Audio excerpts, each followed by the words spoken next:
Martin Burnley, welcome to the program. Hello. Kongsberg has a fairly large presence in the Shanghai Pilot Free Trade Zone. Why did you choose this zone for your supply chain and tech service centres? We established ourselves in the free trade zone because they're offering preferential policies. So preferential policies, especially for import and export. There are logistic advantages, so it's close to the big airports, close to the big ports here in Shanghai, and of course also certain taxation benefits. So when we are using all this, we can actually optimize our supply chain operations in China, but also for supplying our markets and customers around in the surrounding shipbuilding countries, especially in Korea, Japan, and also in Singapore. Now, one goal of Shanghai's 14th five-year plan is to emerge as a world-class international shipping centre by 2025. Now, that also clearly stipulates the use of energy-saving technology in the shipping sector. How does your company intend to move that forward? Energy saving is for our company at the core of our activities. I think saving electricity by optimized energy management will in the end save fuel, and by saving fuel we have less emissions by definition. And another way, of course, is that we are supporting technologies that are dealing with alternative fuels, especially fuels that have less carbon, like ammonia, methanol, hydrogen, LNG. So all this combined together, so alternative fuels together with optimized solutions for ship propulsion will achieve savings in greenhouse gas emissions and eventually also contribute to climate neutrality or carbon neutrality by 2025 and beyond then. Now, I wanted to turn to Shanghai's status as a shipping centre. We saw the recently released Xinhua Baltic International Shipping Centre Development Index showing Shanghai ranking third. That comes after Singapore and London.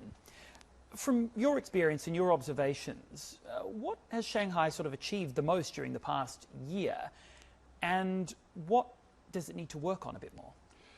If you look at the main factors which, according to my view, are decisive in influencing here this decision or this ranking, there may be main four factors. One is actually the rapid development of a modern port infrastructure. And port infrastructure in Shanghai with two big international seaports, it's actually pretty good. Then the ship service capacity and capability needs to be improved.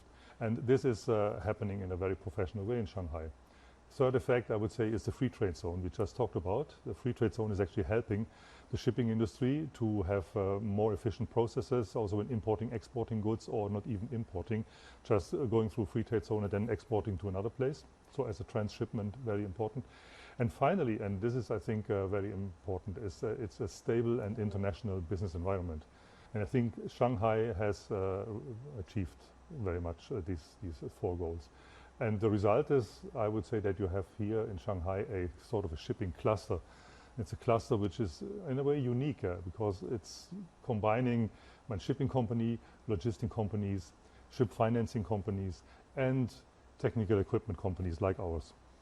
And lastly, what are the key points that Kongsberg Maritime wants to deliver at the North Bund International Shipping Forum? If you look forward and look at the carbon neutrality goals from IMO, the International Maritime Organization, or the Chinese government, shipping already today is actually the most environmental friendly way of transporting large amounts of goods over very long distances. If you look at the CO2 emission per transported ton and mile, it's by far the lowest compared to anything else. But this does not prevent us from the fact that shipping needs to step up here as well and take its share in reducing the greenhouse gas emissions and aiming at a carbon neutral shipping technology and shipping industry to reach the goals which are set by the International Maritime Organization, IMO, and by the Chinese government. Martin Burnley, thank you so much for joining us. Welcome, it's a pleasure. Thank you.